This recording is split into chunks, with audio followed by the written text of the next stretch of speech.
colocar no site do nosso campus, tá bom? Tudo bem? Boa noite, pessoal. Boa noite a todo mundo. Aí, é que não, eu acho que não dá para você ver, porque eu estou no auditório, e aí eu teria que virar o computador para lá. Tudo bem? Emílio, eu quero te agradecer por ter aceitado assim, o convite, né? Estamos em cima da hora. Você sabe que eu sou sua fã, né? Obrigada mesmo. Não, esse mês de setembro é rudimentar das coisas. Atividade por todo lado. É verdade, né? Até porque agora a gente tem o setembro surdo, né? E aí realmente tem muitas atividades aí. Eu vou só te apresentar aqui para o pessoal que está aqui, falar quem você é, tá? Não precisa dizer que você torce para o Paysandu, né? Eu tenho uma paraense aqui na turma, ela é de Marabá, está morando aqui em Campinas, está fazendo pós-graduação aqui em Ciência Social. Torce para o Paysandu?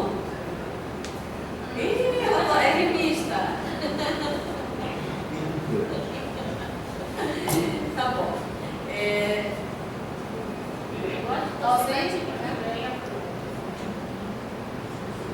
Tá só fazendo um ajuste aqui. Tá bom? Bom, esse é o professor Emílio Tavares Souza dos Santos. Ele é professor de Libras do Instituto Federal de Ciência e Tecnologia, lá do estado do Pará. Ele é doutor e mestre em educação pela Universidade do Estado do Pará. E a linha de pesquisa dele, Saberes Culturais e Educação da Amazônia. Ele pesquisou o processo de formação das identidades surdas e suas formações de manifestação em políticas de identidade. O Emílio é pedagogo, formado pela Universidade do Estado do Pará em 2002, com habilitação em Educação Especial. É também bacharel em Letras, com habilitação em Libras, formada pela Universidade Federal de Santa Catarina em 2012. É professor de Libras, aprovado no Exame Nacional de Certificação de Proficiência no Uso e no Ensino de Libras, nível superior, ProLibras 2010. Tem experiência na área de educação, com ênfase em educação especial, educação de surdos, ensino de Libras e tradução da Libras de língua portuguesa, Libras. Faltou mais alguma coisa, Emílio? Faltou colocar aqui os seus livros, né? Que você é autor. Quem é autor? Isso. Hoje o Emílio vai dividir conosco um pouquinho desse conhecimento que ele tem a respeito da comunidade surda, dos movimentos sociais, né? Dos surdos e também a expansão do ensino de Libras. E, Emílio, é um prazer muito grande receber você aqui conosco e poder compartilhar um pouquinho desse conhecimento aí com os nossos alunos da pós-graduação e também com a nossa comunidade, porque essa palestra ela vai ficar no site, a gente vai colocar no site do Instituto Federal de São Paulo, aqui no Campus Campinas, e aí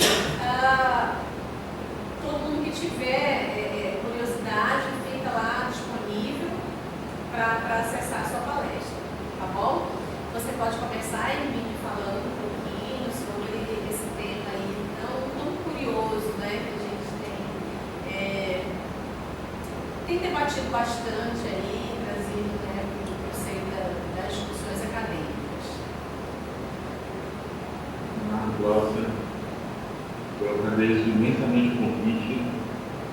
Para mim também é uma honra para poder debater contigo, com o pessoal aí de São Paulo, de Campinas.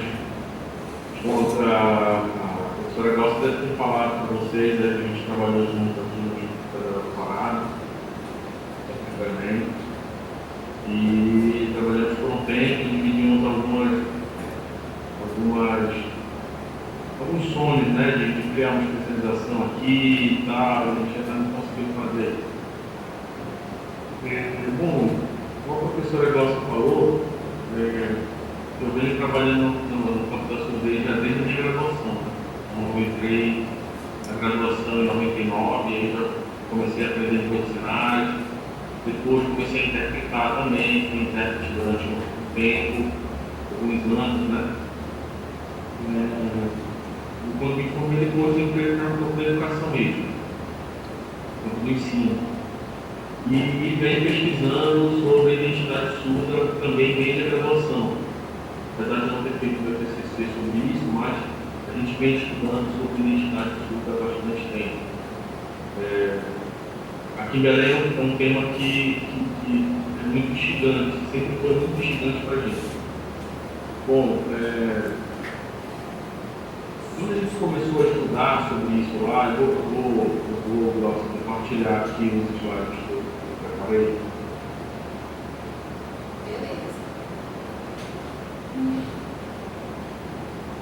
Deixa eu ver o slide. Ok. Bom, então, quando a gente começou a estudar sobre a língua de sinais, também sobre a surdez, a gente se deparou com esse conceito de identidade, né? E a gente vem estudando cada vez mais de lá para cá os estudos, nosso conhecimento sobre isso, as dúvidas, as questões que a gente vem levantando. Então, eu me deparei inicialmente com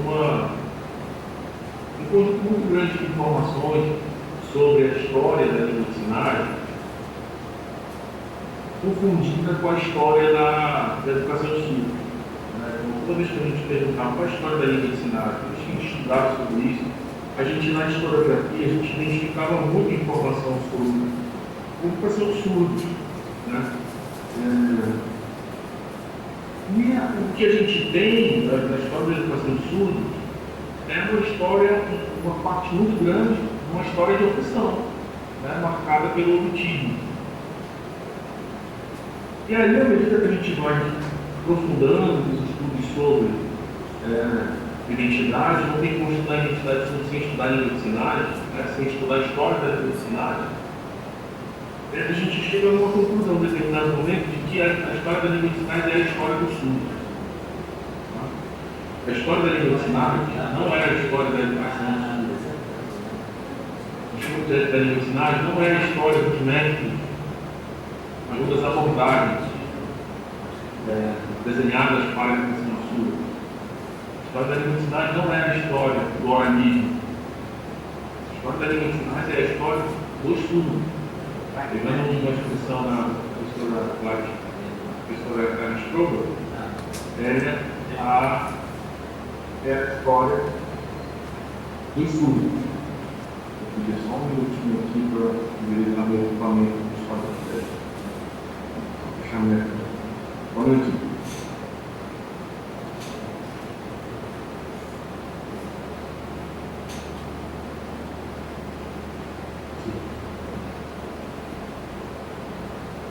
Então, no final das contas,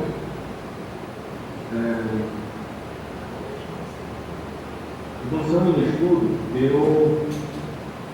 eu comecei a trabalhar em cima da tese de que existem 4 momentos. Eu vou falar um pouco especificamente, eu vou falar bem especificamente sobre a história da educação, a história da Libras em Belém, mas é um exercício muito importante que vocês puderem fazer e olhar para a história da língua de sinais de Campinas. Ou buscarem, se não for um estudioso campo da surdez da língua de sinais, mas buscar essas referências. Comecei a trabalhar em cima da tese que houve áreas em 4 momentos históricos determinantes para a discussão da língua de sinais. O primeiro deles seria a história do seu Cláudio, que é esse personagem aqui, o pai da imagem superior. O nome dele é Cláudio Tolstói Dias Pinto. era para ser Tolstói, por um erro do Tolstói, que foi um surdo que atuou na década de 70, 80 ainda ali, para difundir a língua dicionária. Ele atuou diretamente para isso, inicialmente de maneira isolada, falando português. O segundo momento histórico seria a criação do curso de Libras, tá? Curso de Libras, no modelo que a gente conhece hoje. Tá? Aqui em Belém a gente chamou durante muito tempo de curso livre de Libras, que não era curso de graduação, não era curso de idioma, né? Então a gente chamava de curso livre. O terceiro momento seria a atuação, a formação dos intérpretes de Libras. Eles têm alguns professores que cresceram grande. E o quarto momento seria a oferta do curso de letras livres, né? Mas aí, na minha tese, eu acabei trabalhando com esses dois primeiros momentos, né? Relacionado à figura do Cláudio e a criação do curso de livros. Bom, então eu vou falar um pouco para vocês sobre a história do Cláudio, e aí eu já convido vocês a pensarem, de repente, quem não for da Campinas, né, for de outra cidade, próximo ou de outro estado, convido vocês a pensarem também quem foram esses personagens da cidade de vocês, do estado de vocês, que atuou diretamente nesse processo de difusão da língua dicionária. Eu queria pesquisar a identidade. Entendi que não posso pesquisar a identidade sem pesquisar a língua dicionária. Eu não posso pesquisar a língua dicionária sem pesquisar o estudo, sem conhecer o estudo. E às vezes de forma até personificada, como é o caso desses personagens que foram aparecendo na investigação. Bom, o seu Cláudio, ele é um surdo que nasceu em Belém, mas que a família se mudou ainda com ele muito pequeno para o Rio de Janeiro. Tá? Ele acabou estudando no INES, no Instituto Nacional de Educação do Surdo, entre os anos de 49 e 51. Então, que hoje, para a gente, é um ensino médio, fez um ensino médio lá no INES, durante esse período. Então, eu tive a oportunidade de estar no INES, achei, contei com o apoio da professora Solange Rocha, que me recebeu muito bem lá, e que encontrou lá nos registros antigos do Museu do INES a folha de matrícula do seu Cláudio. Tá? O seu Cláudio tinha uma vida muito ativa lá no Rio de Janeiro. Estamos falando do Rio de Janeiro da década de 70, em que o Rio de Janeiro era a capital do país, era o Distrito Federal. Então, ele tinha uma vida muito ativa lá. Muitas discussões que nós fizemos, nós fazemos sobre educação de surdos no norte, sobre identidade surda, sobre cultura surda, aqui no norte, nós começamos a fazer na década de 90, já se fazia na década de 70 no Rio de Janeiro. Então, o seu Cláudio atuou de forma muito ativa na criação das associações de surdos do Rio de Janeiro. Então, nós conseguimos com a filha dele, que infelizmente faleceu há poucos dias, né? Ela nos cedeu assim, algum certificado, né? Os documentos da associação que ele participava. Né? Então, a Associação Desportiva dos Surdos hoje, ela surge como uma associação anteriormente fundada, que ele é o sócio fundador, né? Associação Fluminense, se não me engano, Associação Fluminense dos Surdos, alguma coisa do tipo. Eu não coloquei aqui a imagem desse documento, então não pode agora não. E ele tinha uma vida cultural muito ativa no Rio de Janeiro. Então ele participava de eventos da associação, eventos culturais, eventos sociais, visitava outras associações de outros municípios próximos, inclusive até de Santos. A gente achou documento em que ele havia participado de uma festa, uma festividade de comemoração ao Dia do Surdo, da Associação de Surdos de Santos, em que ele foi como representante, né? E ele também teve uma atuação muito importante na representação estudantil no mundo. Né?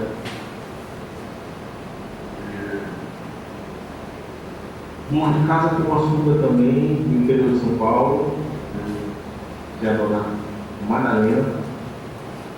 Agora eu estou em dúvida. Se tem alguém que sabe que esse sinal é de Campinas, esse sinal é de Campinas? Vamos só botar no chat, só pessoal. Se alguém souber se esse sinal aqui é o sinal de Campinas. Porque se não me falha a memória, a dona Madalena é de Campinas. Eles se conheceram aí, eles se conheceram numa festividade. Ótimo. Então a dona Madalena chegou no seu pai é de Campinas, a família dela é de Campinas. Eles se conhecem numa festividade de uma outra associação e namoram pouco tempo, casam, né, vivem em Campinas durante um tempo até a filha nascer, que é a dona Alice. E depois disso, ele vivia com o irmão, ele morava com o irmão do Rio de Janeiro, né? Depois que eles voltam para o Rio de Janeiro, depois do nascimento da filha, agora eles moram com o irmão do seu Cláudio. Pouco tempo depois, a família toda do seu Cláudio volta para Belém, porque o irmão dele era funcionário público, ele veio para Belém. Então, o sinal do seu Cláudio é esse aqui, ó. Não sei se dá para perceber ele ali, está passando o polegar aqui embaixo do peito. Esse é o sinal do seu Cláudio. E o sinal da dona Madalena é assim, com a dedo assim na ponta do nariz.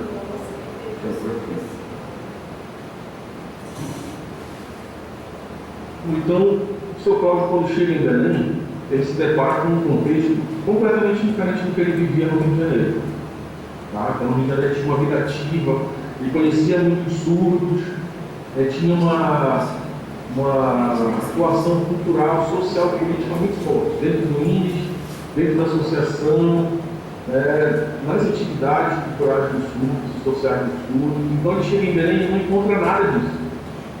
Quando ele chega em Belém em 76, ele não encontra nada.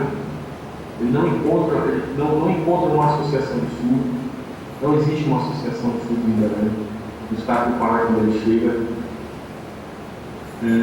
ele não encontra surdos na rua com tanta facilidade. Né? E então ele começa a atuar de forma direta para tentar recuperar ou criar um contexto em Belém semelhante ao que ele vivia no Rio de Janeiro. Então, ele passa a atuar para fundar uma associação de surdos no estado do Pará. Ele funda em 1976. Certo? Porém, ele tem dificuldade porque os surdos não são sinalizados. Né? E aqueles que são sinalizados têm um vocabulário muito pequeno, um vocabulário muito particular do seu contexto familiar. Né? Então, aqui eu tenho alguns documentos que a gente encontrou. Então, aqui eu tenho uma carta de um parente dele que tem um conhecido aqui no governo do estado do Pará, que concede uma carta de recomendação para conseguir uma reunião com o vereador, o governador, alguém do governo. Né? Ou seja, então ele tinha um entendimento de que essa relação política era importante para ele tentar criar essa associação, conseguir um espaço, equipar essa associação, para que ele oportunizasse para os surdos essa forma de organização que ele tinha experienciado lá no Rio de Janeiro. Aqui a gente tem uma cópia de uma ficha de filiação, né? Eu sempre tenho um recorte aqui, possivelmente ele fez pegando o modelo da Associação do Rio de Janeiro, e ele coloca esse cabeçalho aqui, esse timbre, né? Para reproduzir, para poder utilizar a associação aqui. E aqui o modelo de uma carteirinha, né? Então, destacado aqui, fundado em 12 de junho de 76. Né? Essa carteirinha aqui é de um amigo dele, do Antônio Carlos, que é surdo também, o sinal é esse aqui, do Antônio Carlos. E, olha só, a carteira de número 23, então, 76, ele já consegue ali, mesmo recém-chegado de fora, ele já consegue fazer o movimento de surdos para fundar essa associação. E ele faz, assim faz. Bom, e aí, a gente tem 3 ações que ele atua diretamente, mas que a gente não tem registro. Tá? Que é o encontro entre surdos, e o registro que a gente tem são as narrativas dos surdos. Né? Então a gente trabalhou com as narrativas de pesquisa em língua de sinais, narrativa sinalizada, de pessoas que conviveram com ele, né? Então, a gente tem duas pessoas que participaram da pesquisa que conviveram com o seu Cláudio, eram amigos diretos do seu Cláudio, que vivenciaram muitos desses momentos. Né? No primeiro é o encontro entre os surdos. Ele começa a perceber que os surdos estão muito isolados em casa. E aí ele começa a estabelecer um locais de encontro. Ele usa para isso uma frase que a gente chama aqui a Praça do Canto, que nem significa Centro Arquitetônico de Nazaré, fica na frente da Basílica de Nazaré, onde semana que vem vai acontecer, a próxima semana, aliás, vai acontecer o Círculo de Nazaré. Então, essa praça, ela tem do lado, assim, um espaço que é dedicado ao arraial, monta brinquedos e tal, e restaurantes e tudo mais para quem vai à noite lá depois do sino, aquele período do sino. Então é um espaço onde circula muita gente. E ele começou a marcar aqui como um ponto de encontro entre os surdos. E isso funciona muito, porque um começa a falar com o outro, olha, ele está se encontrando lá, vamos lá e tal. E aquele grupo de surdos começa a crescer muito. Né? Por divergências entre eles sobre o que fazer, por exemplo, o Paulo não gostava muito, o pessoal fica se bebendo e tal. E aí esse grupo meio que se divide e vai um grupo para a praça da rodoviária, que chama aqui da Praça do Operário. Fica na frente da rodoviária. Então esses grupos começam a instituir locais. Os surdos começam a ser vistos. E nesses locais, a língua de sinais ela começa a circular, né, de maneira mais consistente. Tá? Então não são só objetos, não. Tem os sinais caseiros. Né? Então, começa a haver uma espécie de consolidação do vocabulário do surdo. No segundo momento, que o seu Cláudio se vale, é a prática de esporte. Então, ele começa, eu peço desculpa para você, e aí ele começa a convidar os surdos para praticar esporte numa associação, numa escola que tem, que é do Instituto Pestalozzi. Então, vão jogar bola aos domingos, e aí a gente tem relatos de explicando que naquele momento também era um momento para aprender língua de sinais, né, para passar orientações sobre os direitos do surdo, a necessidade de organização, a importância de seguir a associação.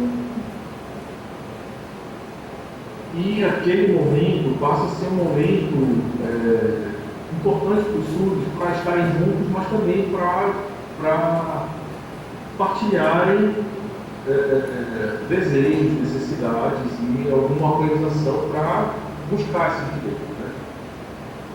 Isso que a gente registrou de mais importante, mais interessante, na verdade, nessa narrativa, é que em determinado momento o seu Cláudio começa a perceber que ele conseguiu já organizar os surdos, né, pelo menos os encontros com os surdos, mas são todos adultos. Né? E ele começa a ter uma preocupação com as crianças. Então, com as crianças, a próxima geração de surdos vai ter contato com tudo isso que a gente está começando a construir aqui dali. E ele passa, então, a gente tem um registro na carteira de trabalho dele, e nessa época ele era protético. Né? E a gente está falando aí de primeira metade da década de 80, ele era protético, ou seja, ele não precisava fazer isso. Não era uma necessidade financeira que fez com que ele tomasse essa iniciativa. Mas ele passou a vender bombons. Né? Ele passou a vender bombons na frente de uma das escolas especiais aqui de Belém, aqui de Belém.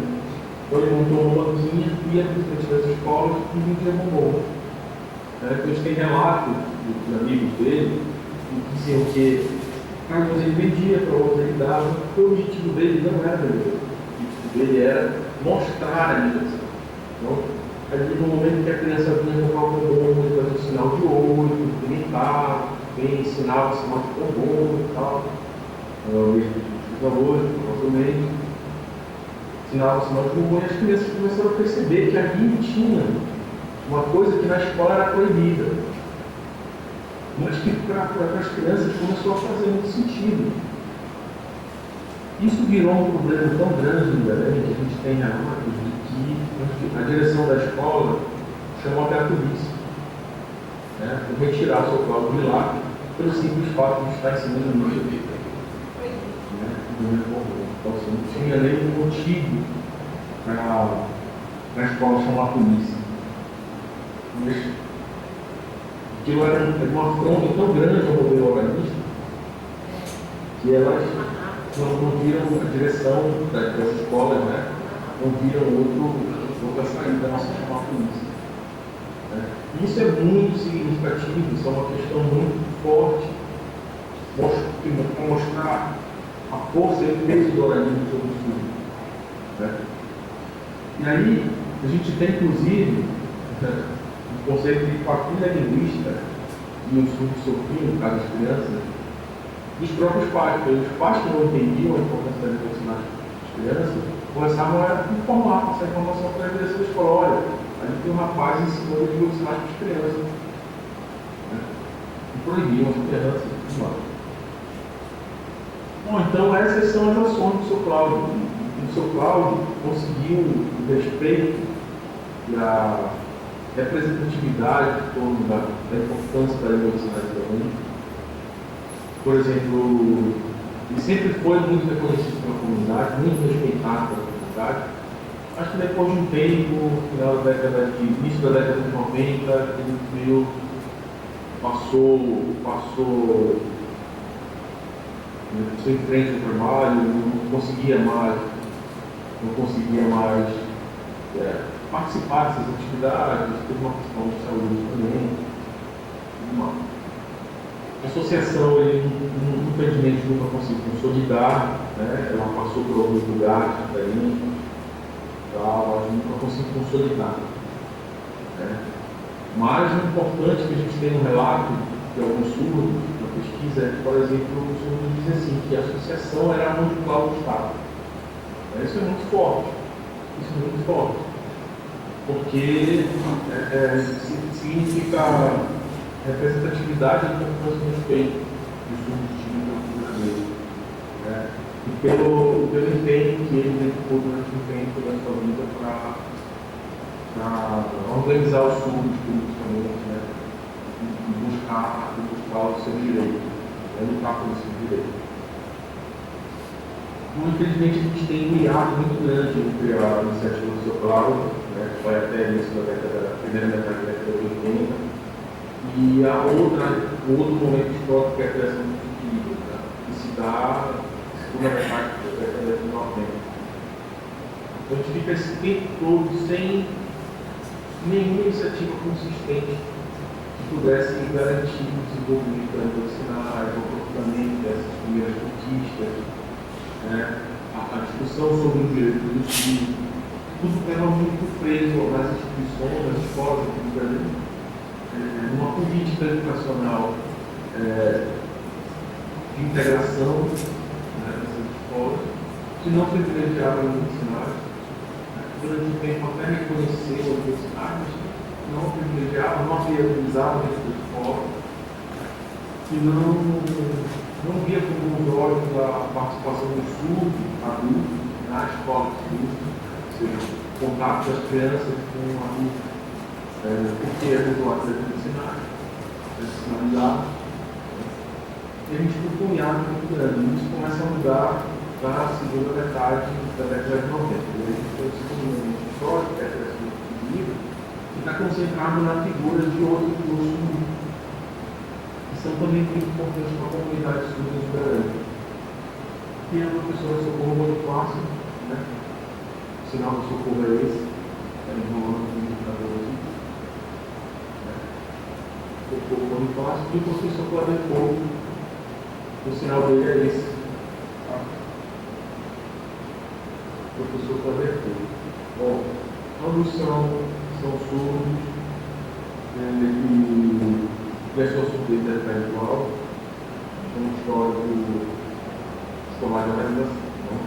Os dois foram organizados até aproximadamente 26 anos de idade. A Socorro estuda na Universidade de Campos, que é uma escola de estudo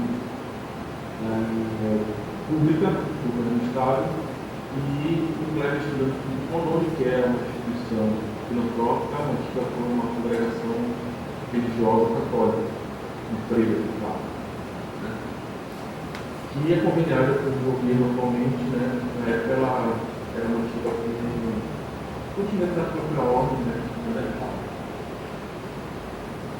Bom, então, como eu falei, eles foram realizados até os 26 anos de idade, quando eles começaram a ensinar. Então, eles foram os criadores do primeiro curso de Bíblia, mas além, especificamente em 96, e que se consolida, ou seja, em 96 eles começam essa iniciativa de criar, consolidam isso só em 2001. Depois eles começam uma trajetória de formação profissional, né?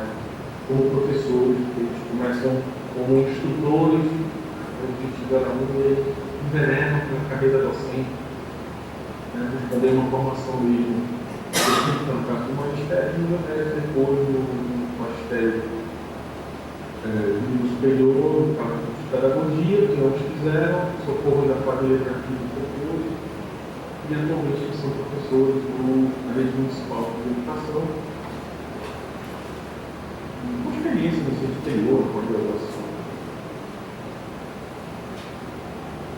Com a ERI, a gente tem um leque maior, né, como são iniciativas mais recentes, personagens da vida, um acervo de documentos também muito grande, tem mais ações, um detalhe maior sobre mais ações que eles desenvolveram no âmbito da discussão da Bíblia do Senado. Então, isso começa no curso no ATFJ 96, depois no curso de Bíblia Marquenês, que é a Federação Nacional de Educação do Sul, 97, no Rio de Janeiro. Eles criam o curso em Belém, depois implantam o curso na Universidade do Estado, começa um processo de imersão no universo do estudo, desde que eles foram organizados até a semana. Eles começam um processo de estímulo à formação de intérpretes, criam corais, atividades profissionais, fazem todos os cursos de formação que vocês imaginarem, tanto do municipal, estadual e federal. Aqui em Belém eles fizeram, eles são instrutores, professores mais informados que a gente tem na região, mais comparado com o todo. Eles começam a criar estratégias de desenhar os sinais ali, também para divulgar os sinais. E eles começam a estimular os alunos de Bíblia, que na sua maioria nesses primeiros anos eram acadêmicos da universidade, pedagogia, música, licenciatura de forma geral, né? Na época principalmente matemática, tinha acadêmicos de música, tinha acadêmicos de psicologia das universidades, das outras universidades particulares, né? Isso tinha como na universidade particular. Então, o público majoritariamente era formado por acadêmicos e professores, mas a gente teve também durante muito tempo professores da rede pública, né, municipal, estadual, como alunos de curso. Né? E isso faz com que eles comecem a trazer outras pessoas para além da universidade. Então, começa a ter uma abordagem mais acadêmica, está certificado. Depois eles começam a organizar e realizar seminários acadêmicos, seminários de educação sobre vamos tentar ver de forma muito rapidinho aqui, para não nos alongar muito. Então, esse curso da UFRJ foi realizado em 2006 e tem uma característica interessante. Ele é político não é quase uma casa, né? A professora Cida Ferreira estava em Berlim, ministrando uma disciplina numa mestrado E aí ela começou a se interessar, né? Os surdos dali, tal, ensinar, tal. E aí os alunos que estavam participando da disciplina, que eram professores das escolas do sul do Belém, não, vamos fazer uns surdos aqui e tal, a professora conhecer e tal, e levaram o professor também lá na escola e tal. E aí a professora se deu conta de que a realidade da Universidade de Belém era muito, muito cara. Não era mais a realidade que o São Cláudio encontrou na década de 70, mas ainda perto que se discutia sobre língua de sinais já no Rio de Janeiro, no FRJ, no Domingo e tal. Era assim, muito, muito complicado. E ela começa a se preocupar com isso. Não, precisa atuar, responder língua de sinais, pedir mais e tal.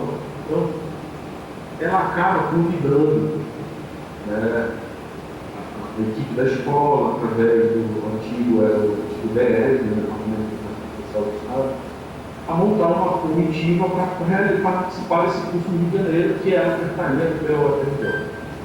Se constitui essa comissão, aí uma seleção de surdos, né, quase pessoal, para participassem desse curso no Rio de Janeiro, custeado, né, financeiramente a ida, né, pela comitiva puxada pelo Estado, pela Secretaria de Educação.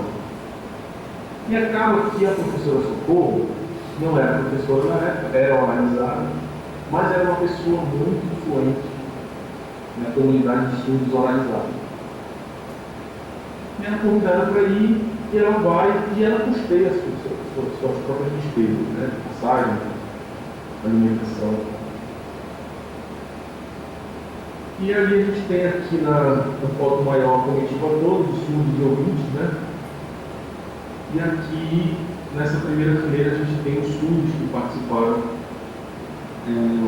desse primeiro curso. A professora Ana Cristina, o sinal dela é esse.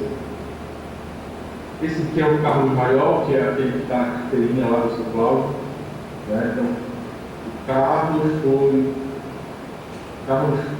um amigo pessoal muito próximo do São Cláudio, que tinha uma influência muito grande também na comunidade surda, que era totalmente sinalizado, não era organizado, e que naquele momento ali a professora Francina acreditava que ele seria um personagem muito importante, da influência dele, política mesmo dentro da comunidade surda.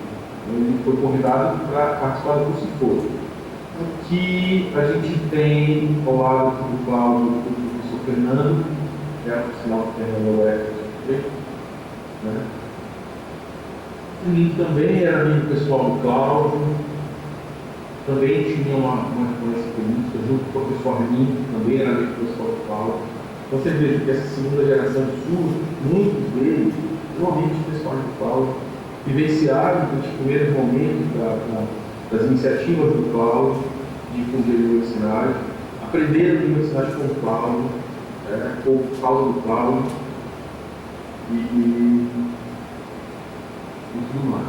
E aqui na pontinha a gente tem a professora Socorro do Passo, que lá está meio no grupo dela, e outros surdos que estão aqui pela imagem. Tá? Então esse grupo foi um grupo muito forte de surdos. Se a gente olhar os nomes individualmente, eram pessoas muito importantes para a comunidade, e que acreditavam que eles teriam um papel muito, muito grande. Não é o caso do Kleber, apesar do Kleber ter sido convidado para ele também, mas o Kleber não era, o Kleber não foi nesse mesmo momento. Não era o caso da Socorro. A Socorro foi convidada pelo professor Arlindo, sinal do Arlindo, porque eram amigos pessoais, porque o Arlindo via na Socorro um potencial, que a Socorro era organizada, tudo mais. Eles participam desse curso no Rio de Janeiro, participam desse curso no FRJ, e a gente tem um relato muito legal da Socorro, quando ela observa, e é legal o relato dela, porque ela era organizada,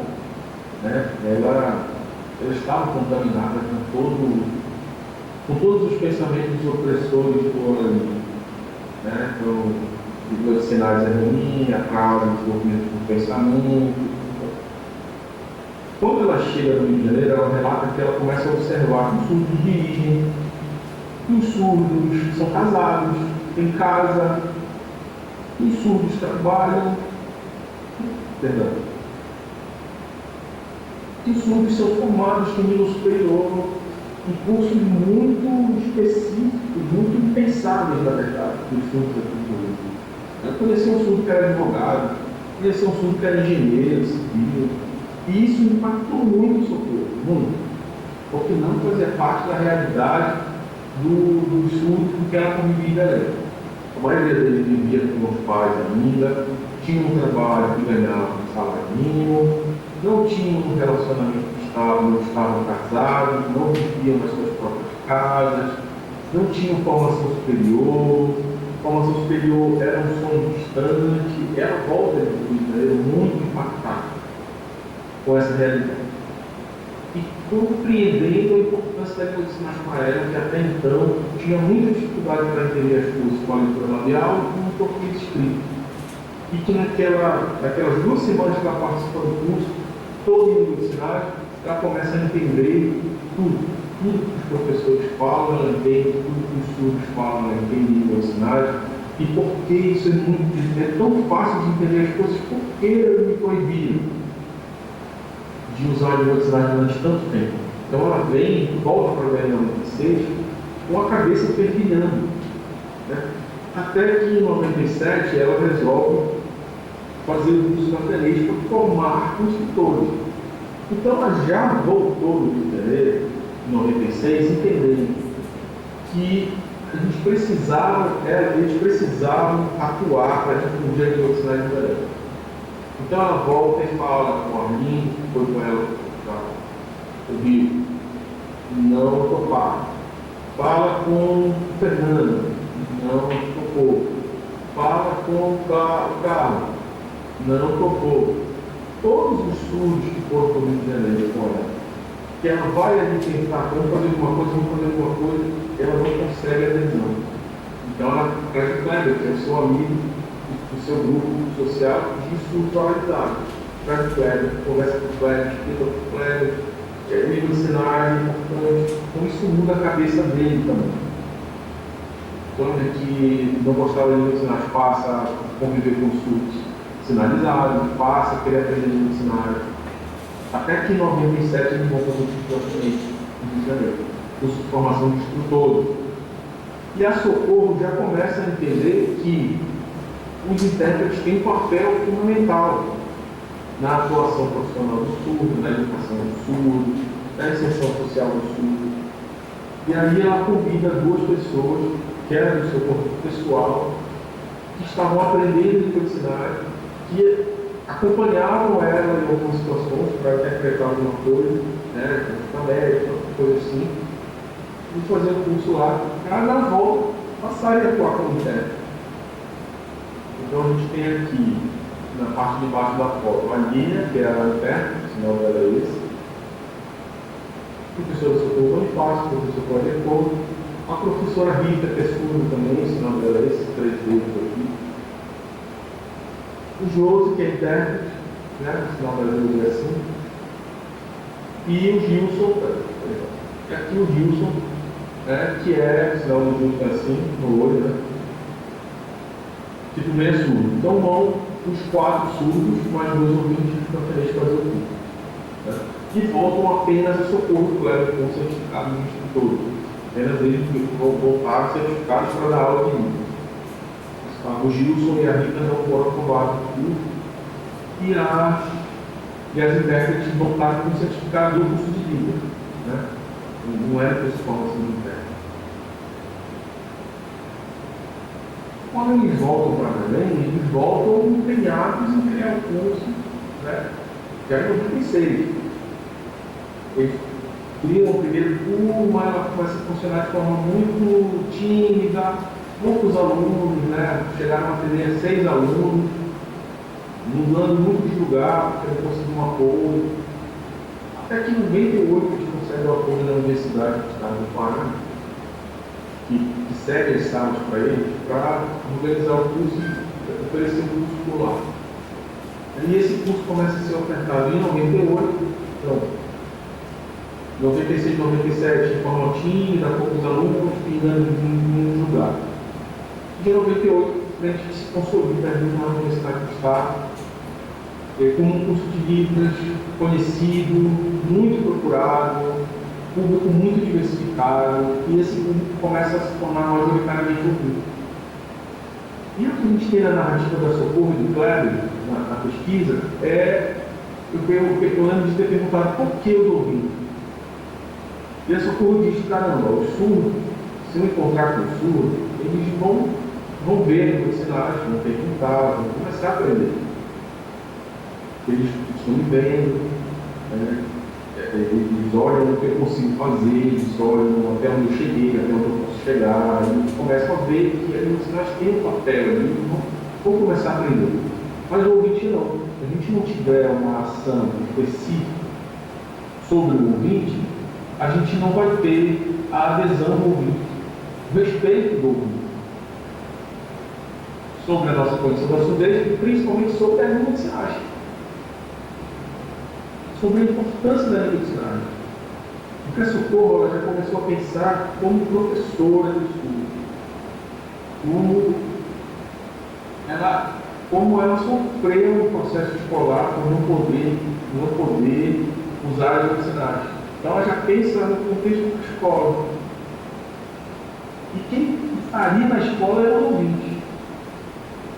Então ela começa a perceber que tem psicólogos participando do curso, que trabalham na escola, tem assistentes sociais que trabalham na instituição educacional ou de caráter educacional, tem os próprios professores participando, né? Os fonoaudiólogos estão participando. Então ela começa a entender que é uma oportunidade muito grande para que ela diversifique o alcance da importância da língua de sinais. Então, assim, tem umas imagens aqui muito interessantes para a gente entender. Essa imagem maior aqui, não sei se é a imagem tem o professor Socorro, o professor Kleber, a professora Rita, que foi com a Socorro lá no Tenente, né? Depois ela passa a atuar como instrutora de livros também. O esposo da Rita, que é o Walter, não, o Walter é esse aqui, infelizmente faleceu, não está mais conosco, né? E a professora Glória, que também é surda. Aqui nessa foto todos são surdos. A professora Glória, o nome dela é esse aqui. Então aqui embaixo a gente tem fotos de atividades do curso de Libras, né? Essas duas aqui das fotos, eu separei elas porque elas são atividades muito representativas do curso de Libras, são atividades externas. Como na escola se chama de aula passeio, né? Educação básica, né? Aula passeio. Então são atividades externas realizadas. Uma no Museu Mineiro, né? Que é uma referência do estudo das ciências naturais. Tá? Então, não é só um museu de passeio, é uma instituição de pesquisa, é uma instituição de pesquisa também. Fauna, flora, uma cultura indígena, na Amazônia. E aqui no bosque, que é o nosso jardim botânico aqui, né, organizado. Então, assim, nessas duas fotos, principalmente nessa foto maior aqui, a gente tem 3 gerações de alunos, 3 gerações de professores de estudo, ou professores de livros, né? E basicamente as 2 gerações de intérpretes, né? Esperando que o intérprete na época também. Ou seja, pessoas que começaram no curso de Libras, seja instrutor, seja intérprete, né? Começaram como aluno ou como instrutor, né? O curso foi crescendo, teve que chamar mais gente, e necessidade de interpretação, necessidade de intérprete foi aumentando, teve que chamar mais gente, vem fazer o curso, fica junto com o surdo, participa da atividade, e vai atrás e tal. Então passou a ser o curso de Libras, da Socorro do Kleber, passou a ser uma espécie de centro de formação. Porque atendia tanto a necessidade dos professores de educação básica, que iam lá buscar compreender como ensinar o surdo, ou a importância da língua de sinais. Os acadêmicos de diversos cursos participavam, né, dos cursos de graduação participavam, da pedagogia, da FOM, da licenciatura de maneira geral, da na psicologia, porque observaram já nas suas formações uma demanda científica, acadêmica sobre a condição da surdez, da inclusão do surdo, da importância das medicinais. Então, o local para ter acesso era lá para os livros, não era a escola de surdo, não era outra escola, não era a UDR, né? Era o curso de Libras da Socorro, não era a universidade do Estado, era o curso de Libras da Socorro do Estado. Isso é muito representativo. E aqui embaixo aqui é uma atividade que a gente fazia pelo coral, que já vai fazer relação com aquele outro tópico lá do coral do né? Se a gente pensar nas narrativas, que a Socorro ela se dá conta que, apesar de ela ter feito curso no Rio de Janeiro, na UFRJ e na FENEI, ela não tinha uma imersão tão grande no universo do ser surdo. Então, comecei a entender a que a gente precisa vivenciar mais coisas. Só que essas vivências, ela não encontra ainda hoje. Ela passa ali fora e buscar essas vivências. E a brecha que eles tinham, né, a estratégia que eles tinham para fazer isso eram os eventos. Então, eles começaram a procurar os eventos científicos, né, acadêmicos, até eventos culturais, de algumas associações, em outros estados, para buscar essa imersão. Então, entre 98, 99, 2000, 2001, eles passam assim, muito tempo viajando nesses eventos, conhecendo outros surdos, conhecendo outras realidades, participando de atividades culturais, sociais, coisas que eles não vivenciavam no Brasil. Eles tentam trazer isso no como a gente pode fazer isso, como a gente pode criar esses momentos, criar essas oportunidades. Então, o Cléber começa, por exemplo, a fazer uma festa de Natal na casa dele. Continuam muito surdo, alguns intérpretes, né? E que a família dele não participa. A família dele está dentro da casa, os outros convidados ficam no pátio para fora, e surdo, sinalizando, conversando, interagindo, iniciando aquela nova forma de ser que eles estavam descobrindo, né? E que eles estavam querendo oportunizar para os outros surdos. Isso foi muito interessante. Ele começa a fazer isso no Natal, começa a fazer isso no aniversário dele, virou quase que um evento da primeira, tá? Aqueles dois momentos. E a Socorro ela foi tão sagaz nesse ponto que ela começa a perceber que, caramba, não adianta só a gente vivenciar isso. A gente precisa que os intérpretes vivenciem isso também.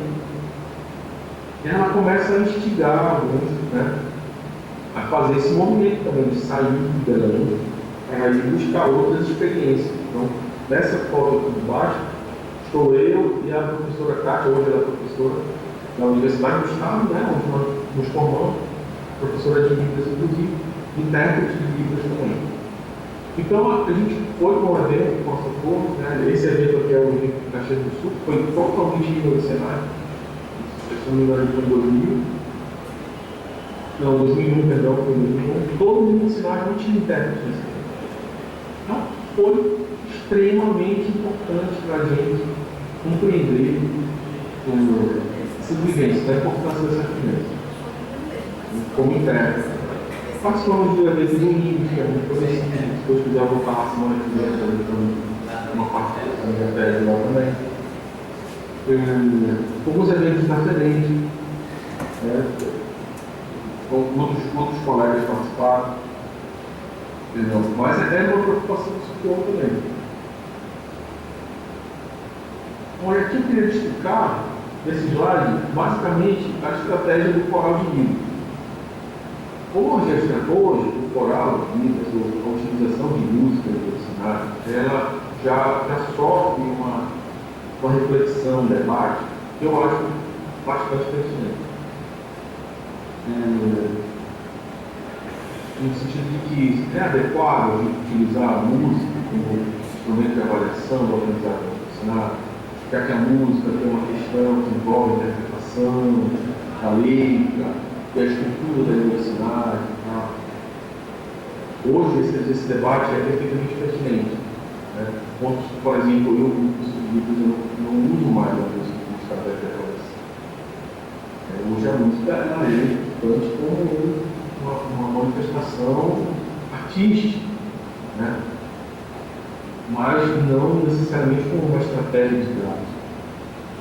Só que a época, para Socorro era muito importante utilizar a música, por conta de que, como ela relata nas narrativas, a relação que o ouvinte tinha com a música, que era uma relação emotiva, né?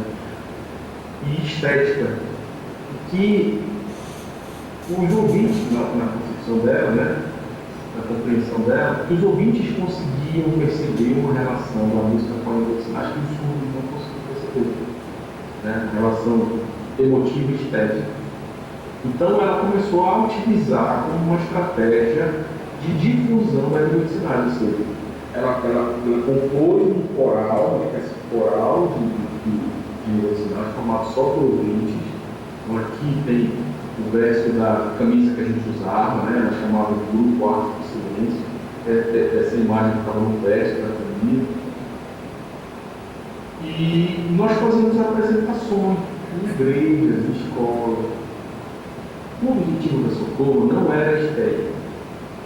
O objetivo da Socorro era político. É mostrar a língua de sinais. Tudo bem. A gente pode debater que ela chegou nessa conclusão depois. Mas a gente não pode negar que a decisão dela não foi estética. Não foi. A decisão dela foi política. Que o objetivo dela era difundir a língua de sinais. Eu quero mostrar a língua de sinais para mais pessoas. Eu quero mostrar que a língua de sinais pode estar na igreja, nas igrejas, no caso, né? Porque hoje é o evangelho. Mas apesar de na época ela não manifestar nenhuma crença específica, ela frequentava a igreja católica por causa do oralismo e da referência do Instituto de Maldona, da cidade, que é católica. Mas ela queria mostrar que a língua de sinais podia estar na igreja, não é na escola da igreja, na igreja, na missa, no culto, né? Ela já tinha vivenciado isso fora de Belém, mas não também. Então, o curso de coral de Libras tem um papel muito importante nesse processo. Né? Porque quando tu vai para a igreja, as igrejas começam, caramba, onde é o curso? Como é que a gente pode aprender? Como é que a gente pode fazer para organizar aqui no nosso culto de sinais, para trazer o surdo, para participar? Uma conversa sempre pessoal. Né? Aqui, a gente tem desse lado aqui na imagem, programa de um recital na Universidade do Estado, tem o curso de música, né? Então, a universidade anualmente faz um recital que vai apresentar produções dos alunos, né? Convida a orquestra sinfônica, o teatro que faz, né? E outras orquestras convidadas e tal. E tem os alunos que vão apresentar os seus trabalhos, né?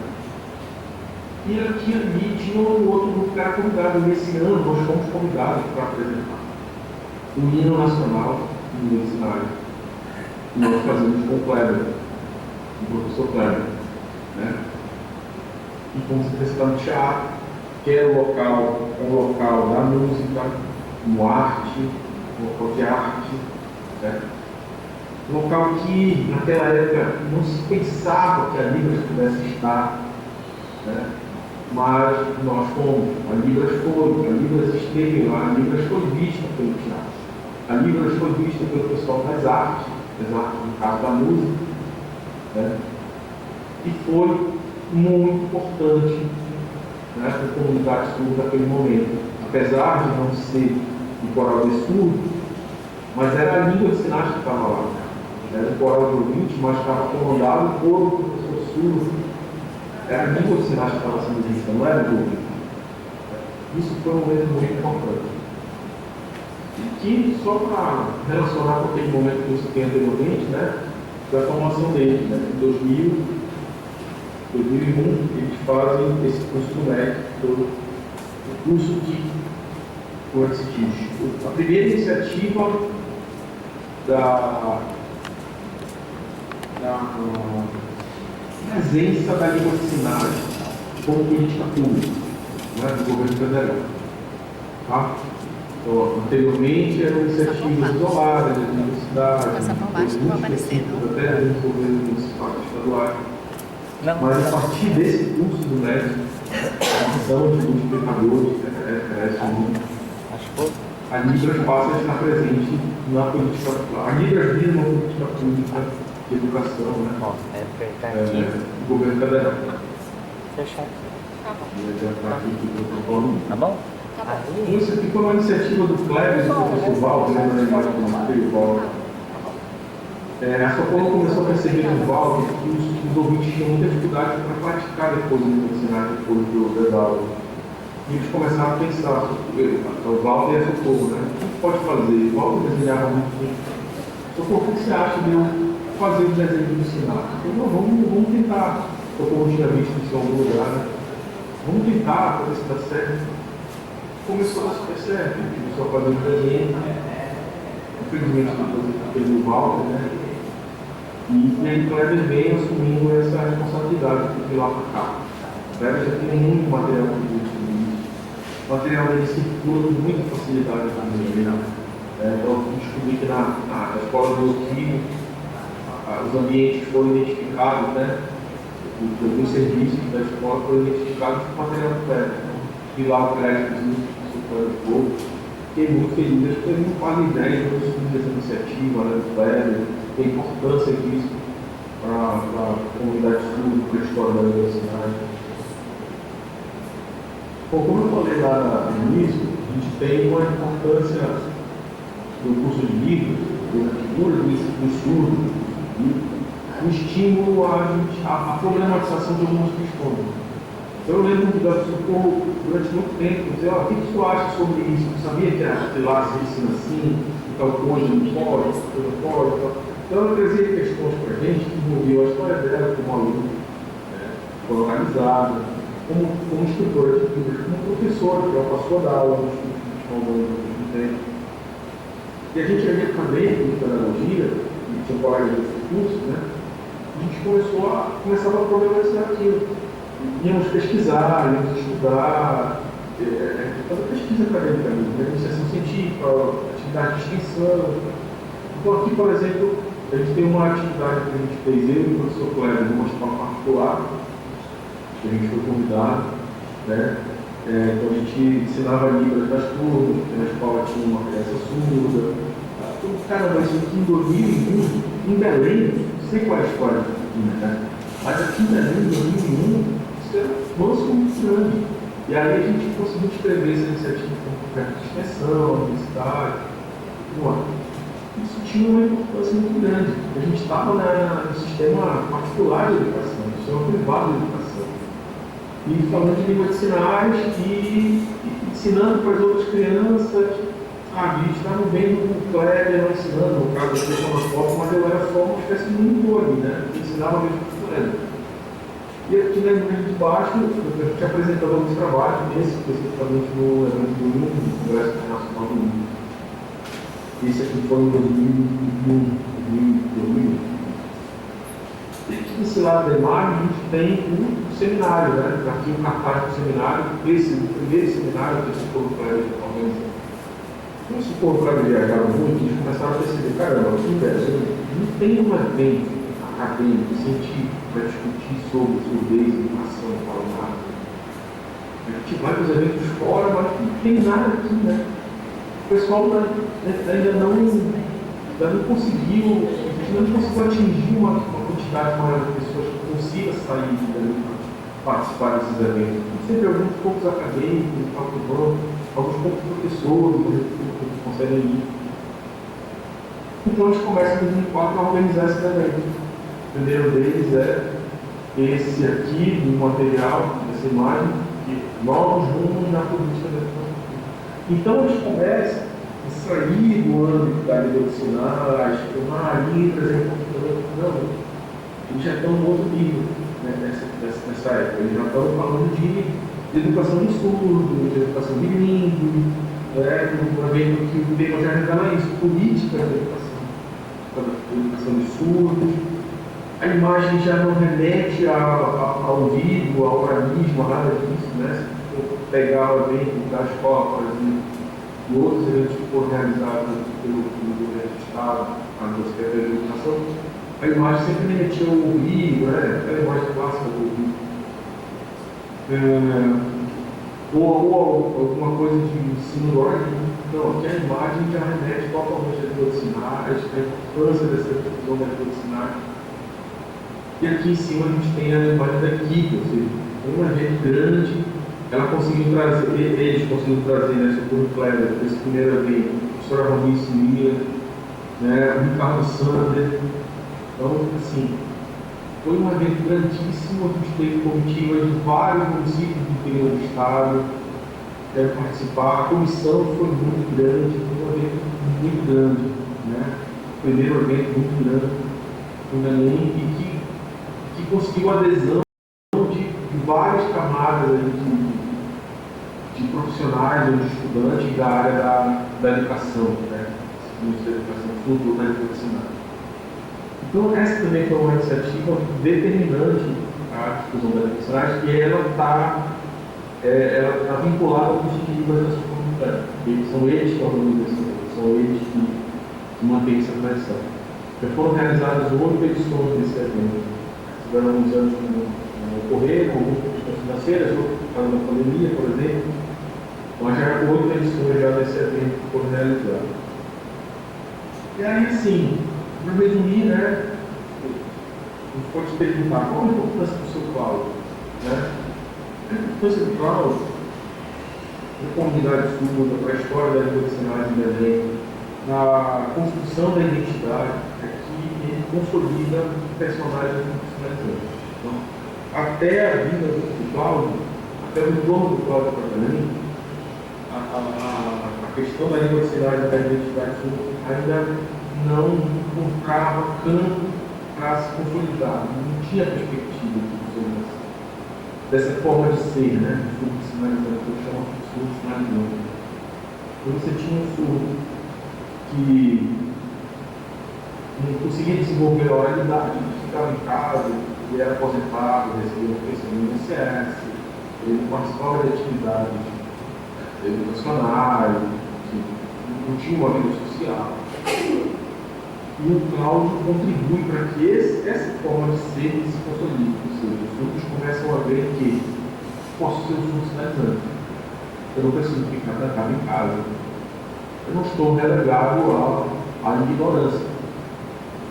Né? Eu preciso ser visto, eu quero ser visto. Eu quero ser outras coisas, eu quero ser um profissional, eu quero ser um ser social, eu quero ter uma vida social, eu quero produzir culturalmente. Então, isso favorece uma autoafirmação da forma de ser surdo por uma política produtiva. E vamos concordar que esse debate por uma política produtiva não existia na época, mas a gente pode hoje olhar e perceber que, de fato, é dessa forma que se consolida esse personagem surdo, né? Contra uma forma de ser oralizado, contra uma forma de ser opressora, desculpa a minha. Bom, olha só, esse personagem, esse personagem surdo-sinalizante, ele consolida também o vocabulário, né, imaginário. O vocabulário agora da comunidade surda, não é mais vocabulário caseiro, não é só mais vocabulário importado do Rio de Janeiro, por causa do Ministério do Rio de Janeiro. Não é só por isso. Porque agora existe uma comunidade sinalizando, surdo-sinalizando. Então esse vocabulário se consolida ali. Ou começa a se consolidar ali, né? E outros movimentos depois, o curso de Libras também ajuda a consolidar no outro nível, esse vocabulário, todo letra aqui. Mas esse personagem surdo-sinalizante ele consolida também uma experiência visual. Então, ser surdo envolve essa experiência visual, que é a característica da língua de sinais. De forma como o surdo se está envelhece uma forma de ser, né? E a língua aqui dessa forma, dessa experiência visual, é que os surdos começam a atribuir significado à realidade. Né? Porque começam a partir daí pensar e problematizar outras coisas que envolvem o seu direito. Então essa é a importância principal da figura do seu Cláudio e da atuação do seu Cláudio na comunidade surda. Não que isso já fosse lá um movimento social, um estudo organizado, eles tentou organizar isso como uma associação.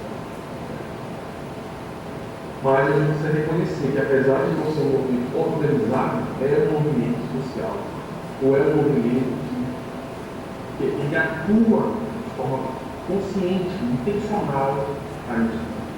Cláudio, então, é um movimento que atua para o movimento social, o estudo como comunidade. E qual a importância da criação dos Libras, né? Obviamente, da figura da sua comunidade desse processo? É a constituição de uma luta por reconhecimento. Então, se a importância do Cláudio é a consolidação de um personagem finalizante, ou de uma identidade finalizante, né? A Socorro Cláudio, através de Libras, ele constitui uma luta por reconhecimento. O que eles querem é o reconhecimento da diversidade, o reconhecimento da surdez, o ser surdo como uma condição visual, né? Visual e sinalizante. Né?